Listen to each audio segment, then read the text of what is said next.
ଇୟୋବ ପୁସ୍ତକ ଅଧ୍ୟାୟ 39। ବନ୍ୟ ସ୍ତ୍ରୀ ଛାଗମାନଙ୍କର ପ୍ରସବ କାଳ ତୁମକୁ କ'ଣ ଜଣା? ତୁମେ କ'ଣ ହରିଣୀର ଶାବକ ପ୍ରସବ ଦେଖିଅଛ? ସେ ସମସ୍ତ କେତେ ମାସ ଧରି ସେମାନଙ୍କ ଗର୍ଭରେ ଶାବକମାନଙ୍କୁ ଧାରଣ କରନ୍ତି। ସେମାନେ କେଉଁ ସମୟରେ ପ୍ରସବ କରନ୍ତି? ପ୍ରସବ କରିବା ପାଇଁ ସେମାନେ ନଈ ପଡ଼ନ୍ତି ଓ ଶାବକକୁ ଜନ୍ମ ଦେଇ ସେମାନେ ପ୍ରସବ ବେଦନାରୁ ମୁକ୍ତ ହୁଅନ୍ତି। ସେମାନଙ୍କର ଶାବକମାନେ ଶକ୍ତିଶାଳୀ ହୋଇ ଖୋଲା ସ୍ଥାନରେ ବୃଦ୍ଧି ପ୍ରାପ୍ତ ହୁଅନ୍ତି। ତତ୍ପରେ ସେହି ଶାବକମାନେ ସେମାନଙ୍କ ନିକଟରୁ ଚାଲିଯାଆନ୍ତି ଓ ପ୍ରତ୍ୟାଗମନ କରନ୍ତି ନାହିଁ। ବନ୍ୟ ଗର୍ଦ୍ଦଭକୁ କିଏ ସ୍ୱାଧୀନ କରି ଛାଡ଼ି ଦେଇଛନ୍ତି? କିଏ ସେ ସମସ୍ତକୁ ବନ୍ଧନରୁ ମୁକ୍ତ କରିଛନ୍ତି? ମୁଁ ତାହାକୁ ବୃକ୍ଷହୀନ ଭୂଭାଗକୁ ବସତି ସ୍ଥାନ ସଦୃଶ ଓ ଲବଣ ଭୂମିକୁ ନିଜ ଗୃହ ସଦୃଶ ପ୍ରଦାନ କରିଅଛି।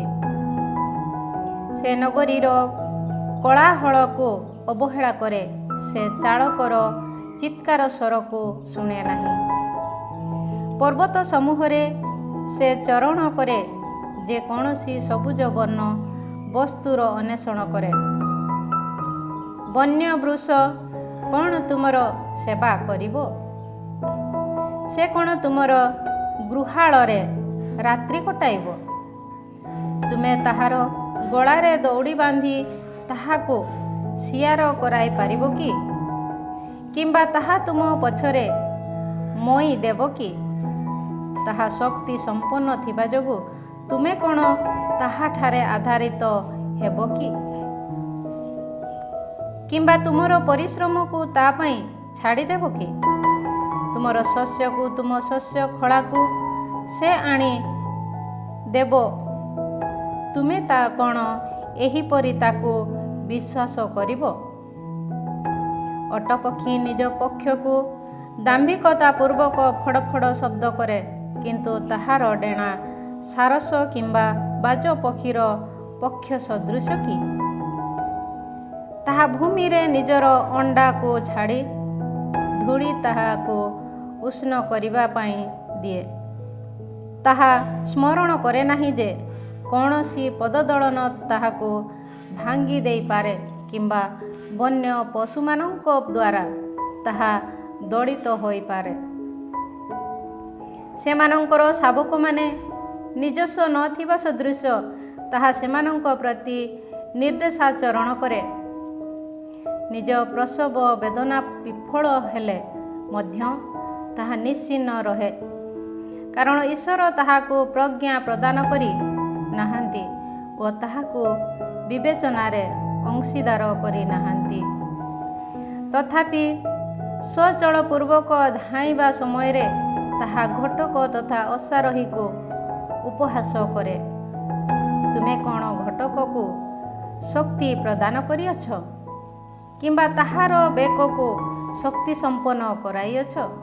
ଯିଏ ତାହାକୁ ପଙ୍ଗପାଳ ସଦୃଶ ଡେଇଁବାକୁ ଦିଏ, ସିଏ କ'ଣ ତୁମେ? ତାହାର ଉଗ୍ର ନାସିକା ଧ୍ୱନି ଭୟାବହ ଅଟେ। ତାହା ଉପତ୍ୟକାରେ ଖୁରା ମାରି ନିଜ ଶକ୍ତିରେ ଆମୋଦ ପ୍ରମୋଦ କରେ ଓ ଅସ୍ତ୍ରଶସ୍ତ୍ର ପ୍ରୟୋଗର ସମ୍ମୁଖୀନ ହେବା ପାଇଁ ଉତ୍ସୁକତା ପୂର୍ବକ ଧାଏଁ। ତାହା ଭୟକୁ ଉପହାସ କରେ, ନିଜେ ଭୀତ ହୁଏ ନାହିଁ ଓ ଖଡ୍ଗ ସମୀପରୁ ପଶ୍ଚାଦପଦ ହୁଏ ନାହିଁ। ତାହା ଉପରେ ତୁଣୀର ଉଜ୍ଜଳ ବର୍ଚ୍ଛା ତଥା ଶୁଣ ଝଣଝଣ ଶବ୍ଦ କରେ। ଭୀଷଣ କ୍ରୋଧପୂର୍ବକ ସେ ଦୂରତାକୁ ପଛରେ ଛାଡ଼ିଦିଏ। ଭେରୀବାଦନ ସ୍ୱର ଶୁଣିଲେ ସେ ନିଶ୍ଚଳ ହୋଇ ରହିପାରେ ନାହିଁ। ଭେରୀ ନିନାଦ ହେବା ସମୟରେ ସେ ଆହା ଶବ୍ଦ କରେ। ସେ ସୁଦୂରରୁ ଯୁଦ୍ଧ ଆଘ୍ରାଣ କରେ ଓ ସେନାପତିମାନଙ୍କର ଆଜ୍ଞା ତଥା ଚିତ୍କାର ସ୍ୱରକୁ ଚିହ୍ନିପାରେ। ତୁମର ପ୍ରଜ୍ଞା ବଳର ବାଜପକ୍ଷୀ କ'ଣ ଊର୍ଦ୍ଧ୍ୱକୁ ଉଡ଼ିଯାଏ କିମ୍ବା ଦକ୍ଷିଣ ଆଡ଼କୁ ନିଜର ପକ୍ଷ ବିସ୍ତାର କରେ? ତୁମର ଆଦେଶ ମୁତାବକ ଶାଗୁଣା କ'ଣ ଉପରକୁ ଉଡ଼େ କିମ୍ବା ଉଚ୍ଚରେ ନିଜ ନୀଡ଼ ନିର୍ମାଣ କରେ? ତାହା ପ୍ରସ୍ତର ଫାଟକରେ ଅବସ୍ଥାନ କରେ, ଦୁର୍ଗମ ତଥା ପ୍ରସ୍ତରମୟ ଶୀର୍ଷରେ ନିଜର ବସା ସ୍ଥାପନ କରେ। ସେଠାରୁ ସେ ଶିକାର ସନ୍ଧାନ କରେ, ତାହାର ଚକ୍ଷୁ ସୁଦୂରରୁ ଶିକାରକୁ ଦେଖିପାରେ। ତାହାର ଶାବକମାନେ ରକ୍ତ ଶୋଷଣ କରନ୍ତି, ଯେଉଁଠାରେ ମନୁଷ୍ୟ ନିହତ ହୋଇ ପଡ଼େ ସେହିଠାରେ ତାହା ବିଦ୍ୟମାନ ହୁଏ। ଅଧ୍ୟାୟ 40। ଈଶ୍ୱର ପୁନରାୟ ଇୟୋବଙ୍କୁ କହିଲେ, ଯିଏ ଦୋଷର ସନ୍ଧାନ କରେ ସେ ଆଉ ସର୍ବଶକ୍ତିମାନଙ୍କ ସହ ଯୁକ୍ତିବାଦ କରିବ କି? ଯିଏ ଈଶ୍ୱରଙ୍କ ସହ ବିବାଦ କରେ ସେ ଉତ୍ତର ଦେଉ। ସେ ସମୟରେ ଉତ୍ତରରେ ଆୟୁବ ପ୍ରଭୁଙ୍କୁ କହିଲେ, ମୁଁ ଜଣେ ଅସାର ବ୍ୟକ୍ତି, ମୁଁ ତୁମକୁ କି ଉତ୍ତର ଦେବି? ମୁଁ ହସ୍ତ ରଖି ନିଜ ମୁଖ ରୁଦ୍ଧ କରେ। ମୁଁ ଥରେ ମାତ୍ର ବାର୍ତ୍ତାଳାପ କଲି, ଆଉ କେବେ ହେଁ ଉତ୍ତର ଦେବି ନାହିଁ। ଦୁଇଥର ଉତ୍ତର ଦେଲି, ଅଧିକା କିଛି ମୁଁ ବର୍ତ୍ତମାନ କହିବି ନାହିଁ। ପ୍ରଭୁ ପୁନଶ୍ଚ ଘୂର୍ଣ୍ଣିବାୟୁ ମଧ୍ୟରୁ ଇୟୋବଙ୍କୁ କହିଲେ, ଜଣେ ପୁରୁଷ ସଦୃଶ ତୁମର କଟି ଦେଶକୁ ଭିଡ଼ିଦିଅ। ମୁଁ ପ୍ରଶ୍ନ ପଚାରିବି, ତୁମର ଉତ୍ତର ଦିଅ। ତୁମେ କ'ଣ ମୋର ବିଚାର ବିଧିକୁ ଅନ୍ୟାୟ ସଦୃଶ ସାବ୍ୟସ୍ତ କରିବ? ନିଜକୁ ନ୍ୟାୟୀକୃତ କରିବା ପାଇଁ ତୁମେ କ'ଣ ମୋତେ ଦୋଷୀ ସାବ୍ୟସ୍ତ କରିବ? ଈଶ୍ୱରଙ୍କ ଭୁଜ ସଦୃଶ ତୁମର ବାହୁ ଶକ୍ତିଶାଳୀ କି? ତାହାଙ୍କର ସ୍ୱର ପରି ତୁମେ କ'ଣ ଗର୍ଜନ ନ କରିପାରିବ? ମହତ୍ତ୍ୱ ତଥା ପ୍ରତାପ ଦ୍ୱାରା ତୁମକୁ ଭୂଷିତ କର, ଗୌରବ ତଥା ଯଶ ଦ୍ୱାରା ତୁମକୁ ବିମଣ୍ଡିତ କର। ତୁମର କୋପ ଉଚ୍ଛ୍ୱସିତ ହେଉ, ପ୍ରତ୍ୟେକ ଅହଙ୍କାରୀ ଉପରେ ଦୃଷ୍ଟି ଦେଇ ତାକୁ ବିନୀତ କର। ପ୍ରତ୍ୟେକ ଅହଙ୍କାରୀ ଉପରେ ଦୃଷ୍ଟି ଦେଇ ତାକୁ ବିନମ୍ର କର। ଦୁଷ୍ଟ ବ୍ୟକ୍ତିଗଣ ଯେଉଁଠାରେ ଦଣ୍ଡାୟମାନ, ସେମାନଙ୍କୁ ସେଠାରେ ପଦଦଳିତ କର। ସେ ସମସ୍ତଙ୍କୁ ଭୂତଳେ ଆବୃତ କର। ସେମାନଙ୍କର ମୁଖକୁ ଆବଦ୍ଧ କରି ଅଧୋଲୋକରେ ନିକ୍ଷେପ କର। ତାହା ହେଲେ ମୁଁ ସ୍ୱୀକାର କରିବି ଯେ ତୁମର ଦକ୍ଷିଣ ହସ୍ତ ତୁମକୁ ବିଜୟ ପ୍ରଦାନ କରେ।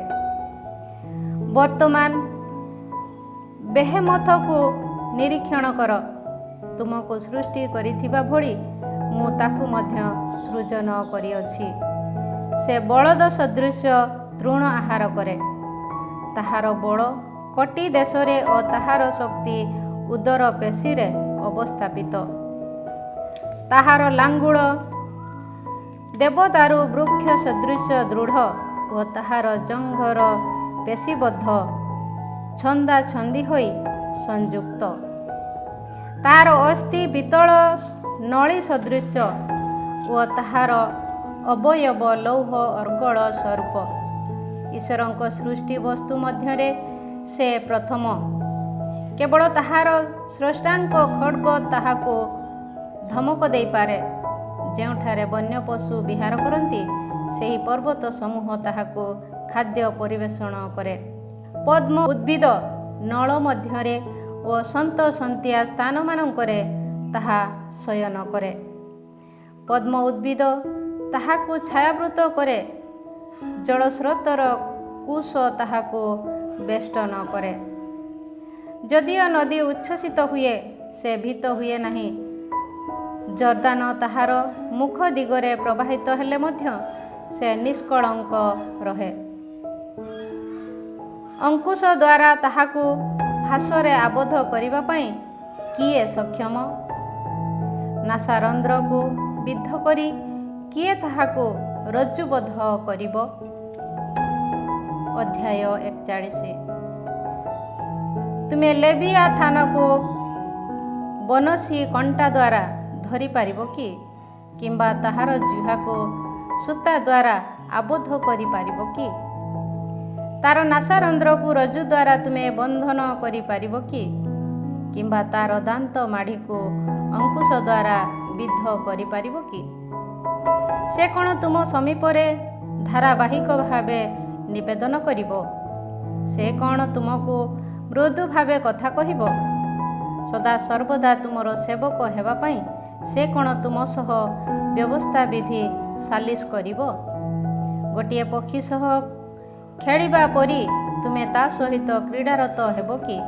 କିମ୍ବା ତୁମ ବାଳିକାମାନଙ୍କର ଆମୋଦ ପ୍ରମୋଦ ନିମନ୍ତେ ତାହାକୁ ଚର୍ମ ଦଉଡ଼ି ଦ୍ୱାରା ଅଡ଼ାଇ ଧରି ନେବ କି? ବ୍ୟବସାୟୀମାନେ ତାହା ସକାଶେ କ'ଣ ଦର କଷାକଷି କରିବେ? କିମ୍ବା ତାହାକୁ ବଣିକମାନଙ୍କ ମଧ୍ୟରେ ଭାଗ ବିଭାଗ କରିବେ? ତେଣ୍ଟା ଦ୍ୱାରା ତାହାର ଚର୍ମକୁ କିମ୍ବା ବର୍ଚ୍ଛା ଦ୍ୱାରା ତାହାର ମସ୍ତକକୁ ତୁମେ କ'ଣ ବିଦ୍ଧ କରିପାରିବ? ତୁମେ ଯଦି ଏକଦା ତାହାକୁ ସ୍ପର୍ଶ କରିବ, ତେବେ ଆଉ କେବେ ହେଁ ତାହା କରିବା ପାଇଁ ତୁମେ ଇଚ୍ଛୁକ ହେବ ନାହିଁ। ତୁମେ ସେହି ସଂଗ୍ରାମକୁ କେବେ ହେଁ ବିସ୍ମରି ଯିବ ନାହିଁ। ଯିଏ ତାହାର ଦର୍ଶନ ଲାଭ କରେ, ସେହି ବ୍ୟକ୍ତିର କୌଣସି ଆଶା ରହିବ ନାହିଁ। କେବଳ ତାହାର ଦର୍ଶନ ମନୁଷ୍ୟକୁ ଭୂପତିତ କରେ। ତାହାକୁ ସଚଳ କରାଇବା ପାଇଁ ଏପରି ଦୁର୍ଦାନ୍ତ ବ୍ୟକ୍ତି କେହି ନାହିଁ।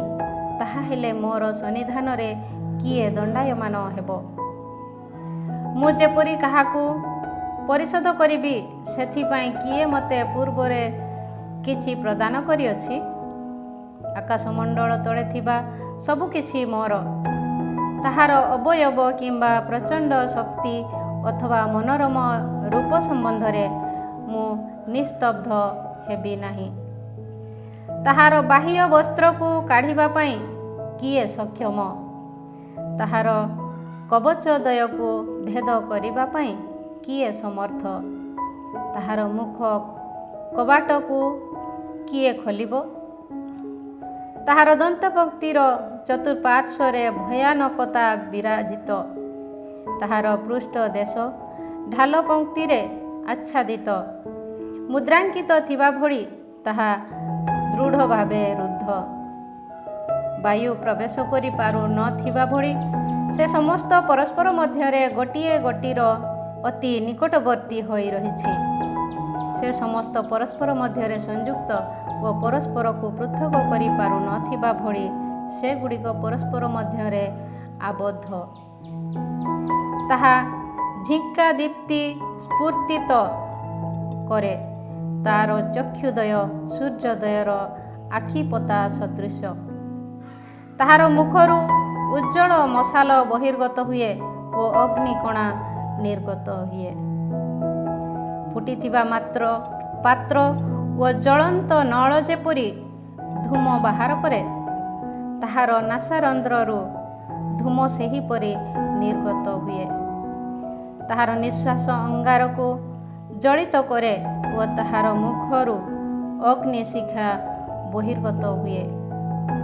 ତାହାର ଗ୍ରୀବାରେ ଶକ୍ତି ସଞ୍ଚିତ ଓ ତାହାର ସମ୍ମୁଖରେ ଭୀଷଣତା ନୃତ୍ୟ କରେ। ତାହାର ମାଂସର ପେଶୀସମୂହ ପରସ୍ପର ମଧ୍ୟରେ ଛନ୍ଦାଛନ୍ଦି ହୋଇ ସଂଯୁକ୍ତ ହୋଇ ରହିଛି।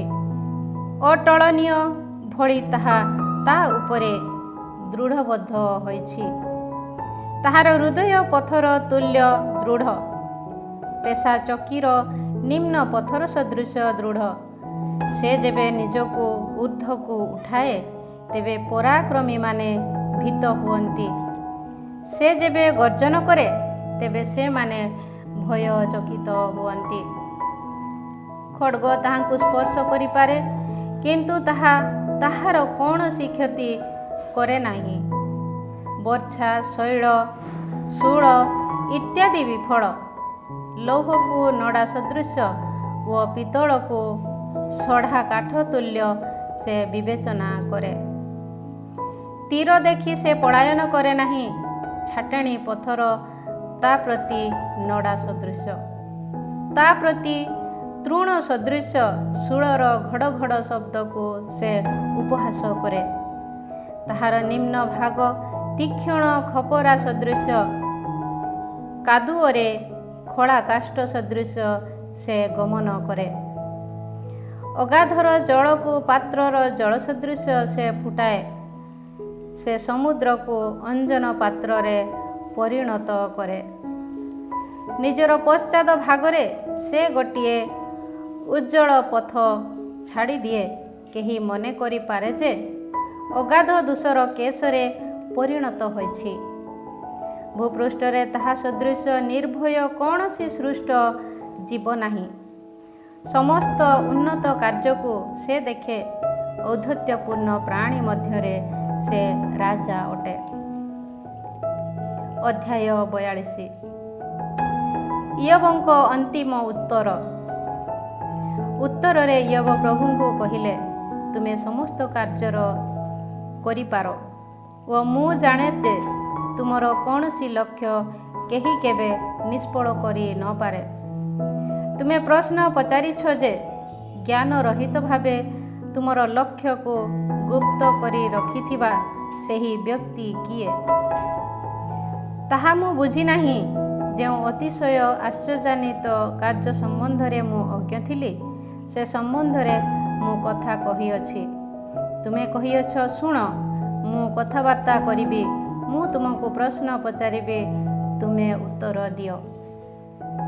କେବଳ ଶ୍ରବଣେନ୍ଦ୍ରିୟ ଦ୍ୱାରା ମୁଁ ତୁମ ସମ୍ପର୍କରେ ଶୁଣିଥିଲି, କିନ୍ତୁ ବର୍ତ୍ତମାନ ମୋର ଚକ୍ଷୁ ତୁମର ଦର୍ଶନ ଲାଭ କରିଅଛି। ସୁତରାଂ ମୁଁ ନିଜକୁ ଘୃଣା କରେ, ଧୂଳି ତଥା ଭସ୍ମରେ ବସି ମୁଁ ଅନୁତାପ କରେ।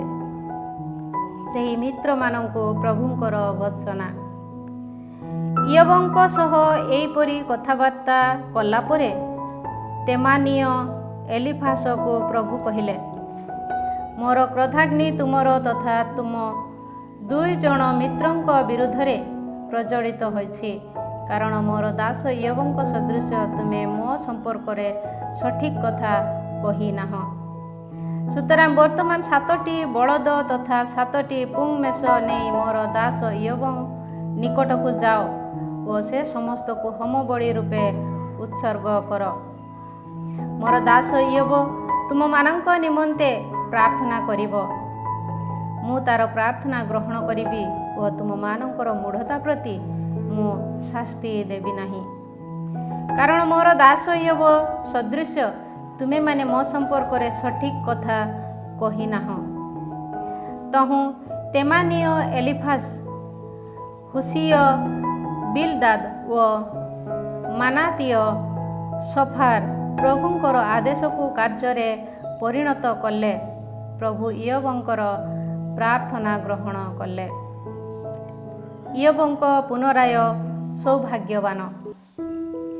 ଇୟୋବ ଯେତେବେଳେ ନିଜ ମିତ୍ରମାନଙ୍କ ପାଇଁ ପ୍ରାର୍ଥନା କଲେ, ପ୍ରଭୁ ସେତେବେଳେ ତାଙ୍କୁ ତାଙ୍କର ପୂର୍ବ ସୌଭାଗ୍ୟ ପ୍ରତ୍ୟାର୍ପଣ କଲେ।